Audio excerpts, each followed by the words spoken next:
안녕하세요. 토마토 패스에서 무역영어를 담당하고 있는 이소영 관세사입니다. 여러분들이 시간과 비용을 들여서 들으시는 것만큼 저도 최대한 효율적이고 또 단기간 내에 합격하실 수 있도록 좀 강의를 준비했고요. 제 강의는 1급이 우선이긴 하지만 1급과 2급 동시에 커버가 가능하시기 때문에 2급까지도 준비하시는 분들도 들으실 수 있고요. 무역영어 강의를 시작하기 전에 이제 무역영어가 어떻게 시험을 보시면 되는지 또 어떻게 해야지 합격하실 수 있는지 조금 설명을 드리고 강의를 시작하도록 하겠습니다. 먼저 무역영어는 시험 과목은 1급부터 3급까지 다 똑같아요. 영문 해석하고 영작문, 무역 실무입니다. 근데 2021년부터 어떻게 바뀌었다? 상시 시험으로 바뀌었습니다. 하지만 상시 시험으로 바뀌었다고 해도 매 월마다 시험 보느냐? 그건 아니에요. 4월부터 6월, 9월부터 11월까지 시험을 보실 수 있고요. 매주 일요일과 화요일에 상시 시험을 보실 수가 있습니다.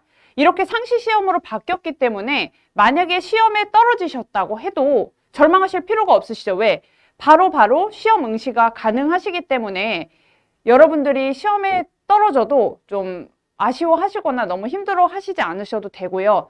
단 이게 상시 시험으로 바뀌었기 때문에 또 간절한 건 약간 없어지실 수가 있어요. 왜냐면 예전처럼 1년에 3번이면 어떻냐?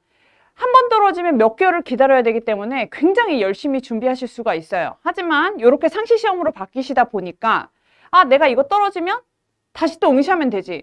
이렇게 생각하시면 절대 안 됩니다. 왜? 한 번 접수하실 때 응시료가 또 있으시죠. 또 여러분들 시험 보시러 갈 때 교통비 이런 거 무시 못 하시죠. 순간순간의 시간이 비용이라 생각하시고 한 번에 합격하실 수 있도록 준비해 주시길 바라고요. 자, 시험 시간은 1급은 9시 15분부터 10시 45분이고요. 2급 상급은 11시 15분부터 12시 45분까지입니다. 그러면 만약에 저라면 어떻게 하냐? 당일 동시에 시험 접수가 가능하시죠. 그렇기 때문에 1급하고 2급 같이 묶어서 시험 응시를 하시던가 1급부터 3급 이렇게 시험 응시를 하시면 되겠습니다. 그러면 왜 굳이 두 개를 응시하느냐? 왜냐면 혹시 모르잖아. 나의 컨디션이나 그때 상황에 따라서 1급 시험이 먼저 합격을 못 하실 수도 있어요. 그러면 2급도 동시에 시험 접수가 가능해서 2급만이라도 합격을 하시던가 이렇게 전략을 좀 가지고 가시는 게 나으시고요.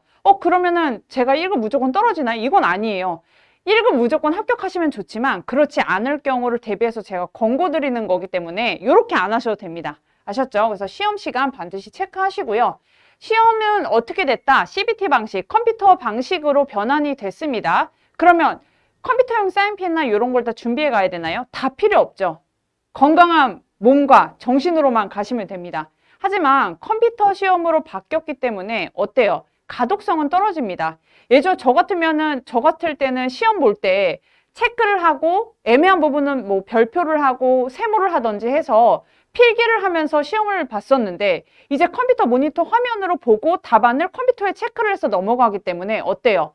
가독성이 굉장히 떨어져요. 그렇기 때문에 공부를 좀 하실 때, 기출문제를 푸실 때 눈으로 좀 보는 연습을 마지막에는 좀 하셨으면 좋겠습니다. 그래서 컴퓨터 시험으로 바뀌었다. 이렇게 해서 가져가시면 되시고 이렇게 바뀌었어요. 예전에는 이렇게 해서 다 푸시죠. 근데 이제 어떻게 됐다? 각 번호별로 이렇게 컴퓨터를 보시고 푸실 수 있게끔 되어 있습니다. 그래서 시험 보기 전에 자리를 배정을 해두죠. 그 배정에 따라서 시험을 보시면 되고 이런 거 하나 주의하실 부분이 있어요. 이제 시험 문제가 A, B, C, D 이렇게 나오는 게 아니에요. 섞여서 나올 수도 있어요. 그러니까 그런 부분도 유의해서 보시면 될게요. 자, 합격 기준은 뭐냐? 우선 영문에서 영작문, 무역 실무가 과목에 있죠. 근데 제가 왜 무역 실무를 이렇게 크게 해놨냐? 무역 영어예요.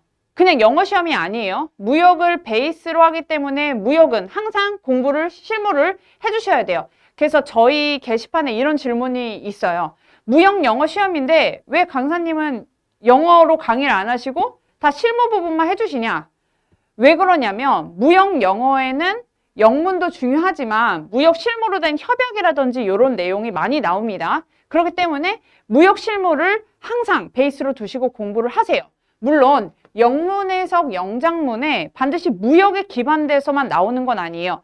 기초 문법이라든지 기초적인 지식을 가지고 있는 영어도 나오기 때문에 너무 두려워하실 필요 없지만 중요한 건 뭐다? 무역 실무 강의를 열심히 들어야 된다고요.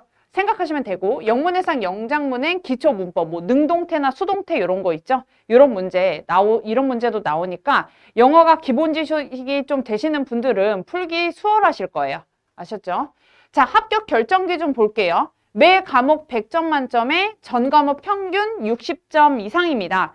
근데 1급은 과목당 40점 미만인 경우에는 어떻다? 불합격이에요.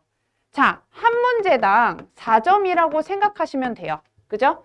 25문제에서 적어도 10문제 이상은 맞아야 된다는 거예요. 왜? 10문제가 40점이니까 지금 제가 1급 기준으로 말씀드리는 겁니다. 그럼 만약에 영문 해석에서 40점이 나왔다. 그리고 여기서 꽈락은 피했어.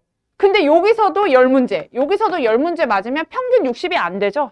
그렇기 때문에 한 과목에서 10문제를 맞으면 적어도 두 과목에선 각각 18문제씩 맞추셔야 되는 거예요. 전략을 잘 가지고 가시면 되겠어요. 그래서 제가 권하는 거는 뭐냐. 최소 각 과목당 적어도 16개 문제는 꼭 맞추시고 가셔라 이거예요. 그래서 기출문제를 많이 푸시고 채점을 좀 많이 해보세요. 그래서 점수가 어디가 더 많이 나오냐 이러면은 거기는 뭐다? 이미 안정권이에요. 좀 점수가 안 나오는 데를 좀 더 열심히 하시면 되겠죠. 그래서 우리 모두 어떻게 하자? 최소 각 과목당 16문제 이상은 맞추자. 이렇게 생각하시고 가시고 내가 좀 약하다 하면 다른 과목에 조금 더 집중해서 열심히 공부하시면 되겠습니다. 자, 무역실무 과목 출제 기준은 이렇게 되죠. 1번부터 10번 요 순서까지 나옵니다. 근데 왜 제가 1번부터 5번까지만 노란색 음영으로 해놨냐? 솔직히 6번부터 10번까지는 많이 나와봐야 3문제에서 4문제 이렇게 돼요. 그러면 여러분들 만약에 시간이 없어요. 내가 이력서를 썼는데 자격증이 몇 개 없어. 그래서 준비를 했어요. 시간이 없어. 이것까지 파실 거예요? 아니죠. 1번부터 5번이 메인이에요. 무조건 시간이 없고 내가 너무 공부가 어렵다 하시면 저는 요 부분까지만 공부하셔도 충분히 합격하실 수 있다고 파악이 됩니다. 쓸데없이 몇 문제 안 나오는 부분에 내가 무조건 100점 맞을 거예요 하는데 여러분들 자격증 나왔을 때 점수가 거기 나와요? 안 나와요. 여러분들은 60점 이상만 맞추셔서 합격만 하시면 됩니다. 아셨죠? 그래서 내가 만약 정말 시간이 없다. 그리고 6번부터 10번까지 너무 이해하기가 어렵다. 그러면 뭐다? 1번부터 5번에 있는 범위를 열심히 풀어주시면 됩니다. 아셨죠? 이 부분 꼭 체크하시고 넘어가고 1번부터 5번까지 중에서도 뭐다? 무역결제. 정말 중요합니다. 무역결제에는 당연히 UCP 600, 뭐 추심이라든지 이런 부분이 나오시고 대표적인 게 무신용장 결제 방식과 신용장 결제 방식으로 나눠서 생각을 해주시면 됩니다. 그래서 우리는 어떤 부분을 좀 더 중점으로 공부하자 1번부터 5번까지로 생각을 해주시고 가시면 되겠습니다. 자, 무역영어 합격 전략이에요. 제가 말씀드렸다시피 무역 실무 베이스로 가시면 돼요. 근데 무역 실무 베이스로 가시되 여러분들 영단어 많이 공부하시죠?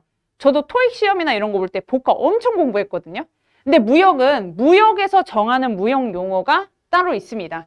그게 무역 용어 암기예요. 제 교재 뒷부분에 무역 용어를 정말 많이 해놨어요. 그 무역 용어도 암기를 좀 해주셨으면 좋겠어요. 뭐 예를 들어서 컬렉션, 요거 하면 뭐 수집 이렇게 생각하실 수 있는데 우리 무역에서는 추심 결제 방식의 추심으로 정의하고 있습니다. 그리고 shift, 요게 뭐냐? 선박이에요, 선박. 요렇게 요런 용어들이 약간 접하기가 흔한 게 아니잖아요. 그러니까 무역 용어들은 좀 암기하시고 이 중에서 제일 중요한 거는 뭐가 있겠어요? 인코텀즈 같은 게 있겠죠. 뭐 CIF, FOB 이런 것들. 그래서 무역 용어 암기도 중요하다 생각하시면 되고 저는 이제 제일 중요한 게 기출문제라고 생각을 해요. 정말로 문제를 풀고 제가 이제 연구를 좀 하고 하다 보면 똑같은 문제가 계속 나옵니다. 심지어 답이 아니었던 다른 지문들이 나중에 다른 시험에서 보기 문제로 나옵니다. 그만큼 기출문제는 중요하다고 생각하시면 되고, 좀 안타까운 게 이제 컴퓨터 시험으로 바뀌면서 기출문제 공개가 없어졌어요. 그럼 여러분들 어떻게 해요? 아, 이제 큰일 났네? 이게 아니에요.